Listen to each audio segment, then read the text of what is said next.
Monsieur le ministre, mes chers collègues, la séance est reprise. L'ordre du jour appelle le débat sur l'application de la loi du 21 août 2007 sur le dialogue social et la continuité du service public dans les transports terrestres réguliers de voyageurs. Demande de la commission sénatoriale pour le contrôle de l'application des lois. La parole est à monsieur Jean-Bernard Magnier, au nom de la commission sénatoriale pour le contrôle de l'application des lois.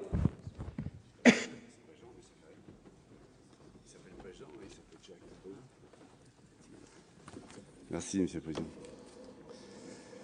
Monsieur le Président, Monsieur le Ministre, Madame la Présidente de la Commission des Affaires sociales, Madame et Monsieur les rapporteurs, chers collègues, je voudrais d'abord excuser ici le Président David Assouline qui a été, d'une manière tout à fait fortuite, obligé de partir rapidement et qui m'a demandé, en tant que membre de la Commission du contrôle de l'application des lois, d'intervenir à sa place en ce début de séance. Donc le texte que je vais vous lire lui appartient. Je vais en être simplement l'interprète.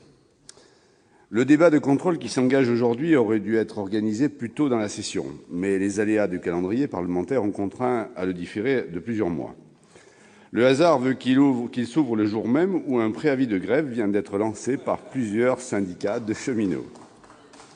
Les deux questions ne sont pas liées, certes, mais notre débat va nous permettre de faire le point sur un sujet politiquement sensible et qui concerne tous les usagers du transport public. Fidèle à la tradition, je laisserai, le président Assouline l'aurait fait, aux deux rapporteurs le soin de présenter leurs conclusions sur cette loi du 21 août 2007 sur le dialogue social et la continuité du service public dans les transports terrestres de voyageurs. Un intitulé ambitieux, mais qui, comme le montre bien le rapport de Mme Pasquier et de M. Laménie, n'a pas eu la portée que certains auraient souhaité. En particulier, contrairement à une opinion trop souvent répandue, cette loi de 2007 n'a pas instauré d'obligation de service minimum en cas de grève, d'où un malentendu entre les usagers et les grandes entreprises de transport comme la SNCF et la RATP. Une différence entre l'objet supposé d'une loi et sa portée juridique réelle, c'est typiquement un problème de qualité normative, thème auquel notre commission accorde une grande attention. Nous aurons d'ailleurs l'occasion de l'approfondir ici même dans quelques jours lors du débat sur le bilan annuel de l'application des lois. La loi de 2007 illustre bien les difficultés auxquelles le législateur peut être confronté pour transcrire en droit les objectifs qu'il s'assigne, en l'occurrence mieux garantir la continuité du service public des transports terrestres. Ainsi, le Parlement a dû trouver le chemin très étroit entre un principe constitutionnel intangible, le respect absolu du droit de grève, des résistances psychologiques bien compréhensibles, liées à la forte sensibilité des organisations syndicales à tout ce qui touche à la négociation collective, l'équilibre économique des grandes entreprises de transport, ce qui impactait le dispositif de remboursement des titres de transport en cas d'interruption prolongée du service, et, bien entendu, la continuité du service public, qui, elle aussi, est un principe de valeur constitutionnelle et, surtout, la première exigence des usagers. J'aurais également dû évoquer la position délicate des collectivités territoriales et de l'État, souvent pris entre deux feux lors de conflits sur lesquels ils n'ont guère de prise. Face à de telles contraintes, la marge de manœuvre du législateur était donc assez réduite. C'est la raison pour laquelle la loi de 2007 ne pouvait avoir qu'une « ambition limitée », pour reprendre l'euphémisme utilisé par nos rapporteurs. Sur le plan de sa mise en application réglementaire, la loi de 2007 n'a pas nécessité beaucoup de décrets et n'a pas eu à pâtir de retard particulier. En termes d'application des lois, on notera le décret du 24 janvier 2008, intégré depuis lors dans le Code des transports, présentait une certaine singularité car son intervention ne devenait nécessaire qu'au cas où les entreprises concernées n'auraient pas signé d'accord cadre et ne relèveraient pas d'un accord de branche.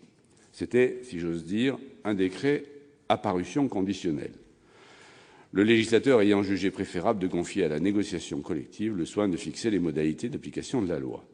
Pourtant, si la loi s'est formellement bien appliquée, comme en convient le rapport, il serait excessif d'en déduire qu'elle donne toute satisfaction aux différentes parties en présence. Les rapporteurs pointent ainsi les critiques adressées tant par les employeurs que par les syndicats et admettent qu'il est très difficile de mesurer l'impact réel de la loi de 2007 sur le niveau de conflictualité dans les transports terrestres. Du côté des usagers, les échos ne sont guère plus favorables.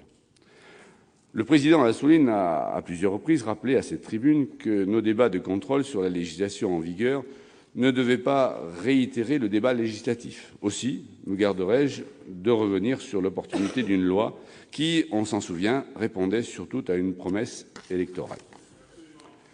La rapporteure au Sénat, notre collègue Catherine Procaccia, soulignait ainsi dès le début de son rapport qu'il s'agissait de, entre guillemets, je la cite, « traduire un engagement fort du président de la République au cours de la campagne électorale ».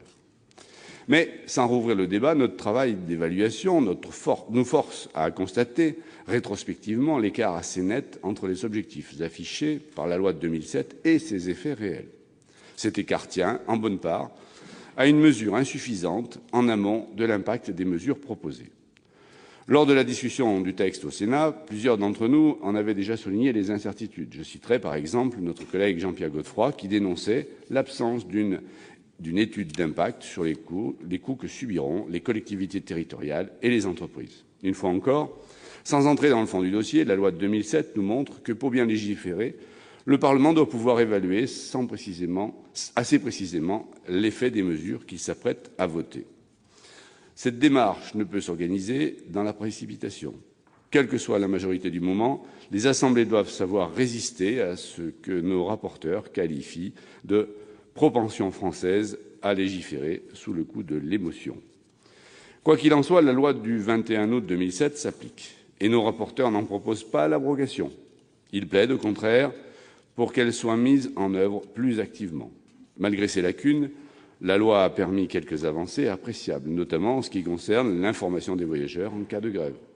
En conclusion, j'aurais donc tendance à y voir, comme Mme Pasquet et M. Laménie, un texte d'amorce de la dynamique du dialogue social.